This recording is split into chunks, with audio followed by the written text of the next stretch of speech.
When we survey economists on Mexico, their expectation is that growth in Mexico, as measured by gross domestic product, will actually outperform the northern North America region in 2019, right through 2019. Again, would you say that that is a reasonable assumption by economists based on the data that they have available to them? Yeah, I mean, I think Mexico has done many important structural reforms.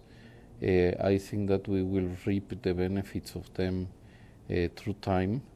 We have seen some in some areas, but we also have seen some good omens for the result of others, like for example, in terms of the fields in terms of the oil reform that have been the blocks that have been auctioned, the electricity reform, and also, I have the expectation that we will find a constructive arrangement with the U.S. in terms of defining our bilateral relationship.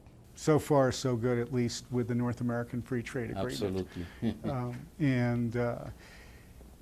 When you look at other things like inflation, which has been a preoccupation of yours, yes, of late, do you see anything that goes against what you have argued has been essentially a one-off event that is now under control?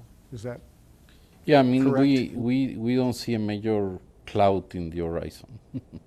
And so fair to expect inflation getting back to your target in the months ahead, somewhere Yes. between 2% and 4%. Yes. So, and the peso itself, as I mentioned, traders right now are reasonably bullish on the peso. It is projected, at least by the analysts that we survey, to be among the top performing currencies over the next 2 years. You have said in the past that a level of around 17 is not unreasonable. Is that still true by your own measures? I would say it's not unreasonable, but this comment shouldn't be taken as a central banker's forecast or as a central banker's objective. No, it would be reasonable if you take into account the strength of the Mexican economy, if you take into account the policies we have undertaken, also the reasons that generated the very sharp depreciation that was not sustainable.